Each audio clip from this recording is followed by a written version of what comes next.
Louvor a Deus para sempre. Amém. Querido irmão, querida irmã, espero que você esteja bem, que a paz do Senhor preencha o seu coração e encha o seu coração de alegria, de confiança e de esperança.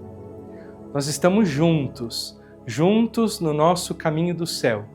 O que nós queremos é fazer a vontade de Deus, porque quando fazemos a vontade de Deus nesta terra, nós já começamos a viver o nosso céu antecipado. Vontade de Deus é o nosso paraíso. Fazer a vontade de Deus não é fácil, mas com a graça de Deus, nós tudo vencemos e tudo podemos. Hoje eu quero meditar com você a partir do Evangelho que escutamos neste domingo.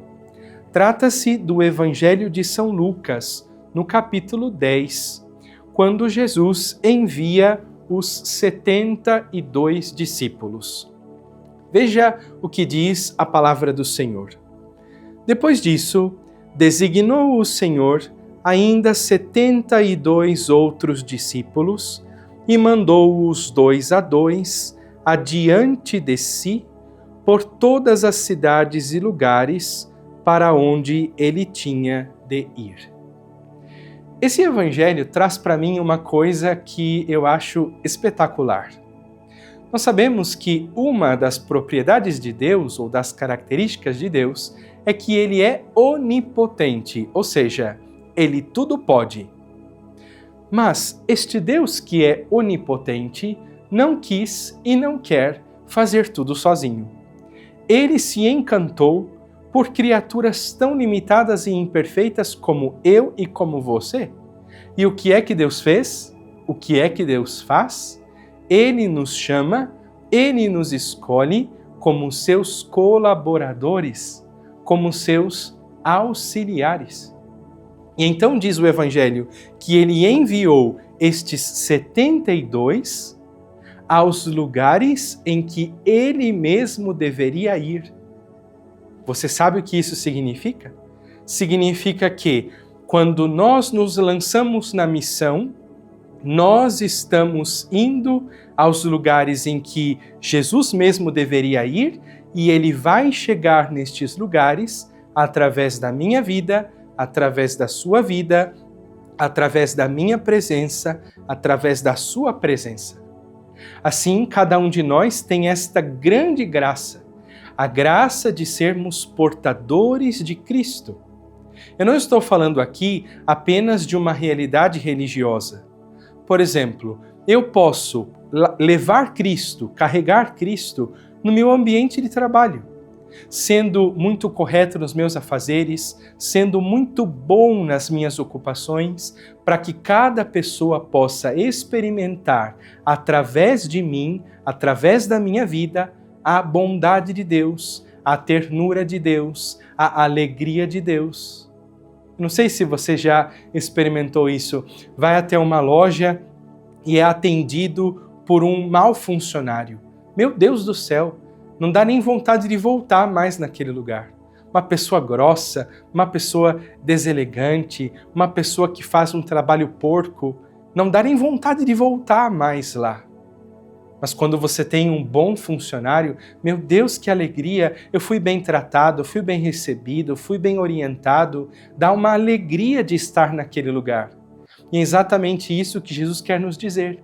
Que cada um de nós, mesmo na nossa pequenez, na nossa limitação, na nossa imperfeição, nós fomos escolhidos por Jesus para que as pessoas possam experimentá-lo através de nós e para que ele possa entrar em lugares, em situações, através da nossa vida, através da nossa presença, através do nosso testemunho.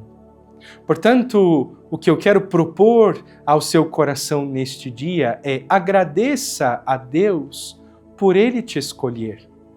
Não estou falando aqui apenas de alguém que foi escolhido para ser padre, para ser freira, para ser monge, mas o Senhor nos escolheu duplamente. A primeira vez nos escolheu nos dando a vida e a segunda vez nos escolheu, nos tornando cristãos. Primeiro eu fui escolhido para viver e depois eu fui escolhido para viver uma vida autenticamente cristã. E qual é o sentido da minha vida? Tudo bem, você tem a sua profissão, você tem a sua especialidade, mas o mais importante é que eu, na minha vida, sou um portador de Cristo. Ser um portador de Cristo é levar a presença de Cristo a todos os corações, a todas as pessoas, a todos os lugares, para que cada pessoa experimente Cristo através da minha própria vida. Dentro disso está também a experiência de Santa Faustina, que eu quero partilhar e meditar com você neste momento. Lá no Diário de Santa Faustina, no parágrafo 281, Santa Faustina anota o seguinte pensamento. Ela diz assim: pressinto bem que a minha missão não termina com a minha morte, mas começará com ela. Veja que bonito, né? A missão que Jesus nos deu, a missão que Jesus nos entregou, ela não termina com a nossa morte. Eu penso no seguinte exemplo, numa pessoa que, usando a sua inteligência, a sabedoria, que são dons de Deus, descobriu uma vacina. Mesmo que esta pessoa morra, a vacina continua salvando vidas.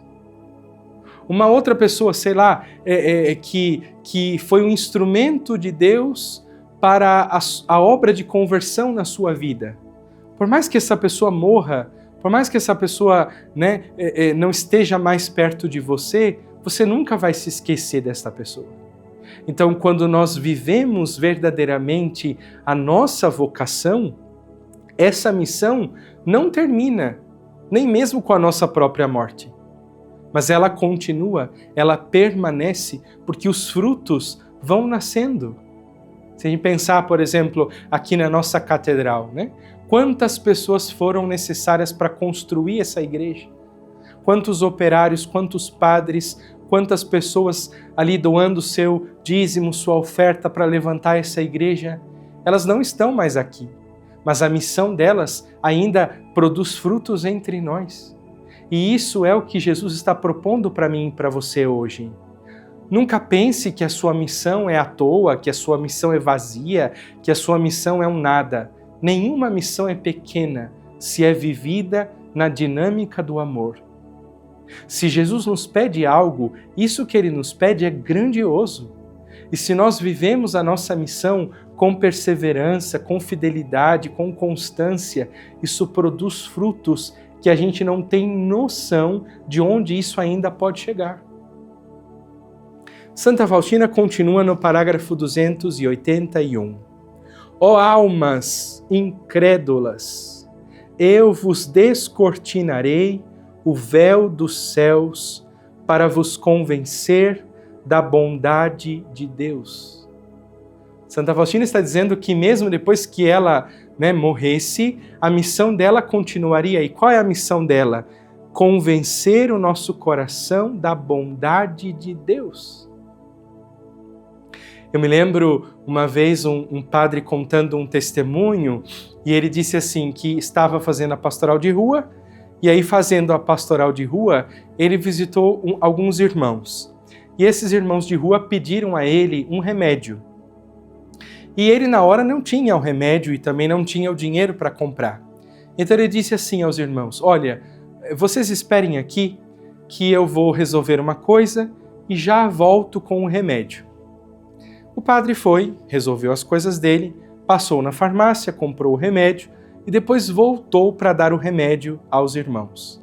Quando ele chegou, o irmão disse: eu sabia que você ia voltar.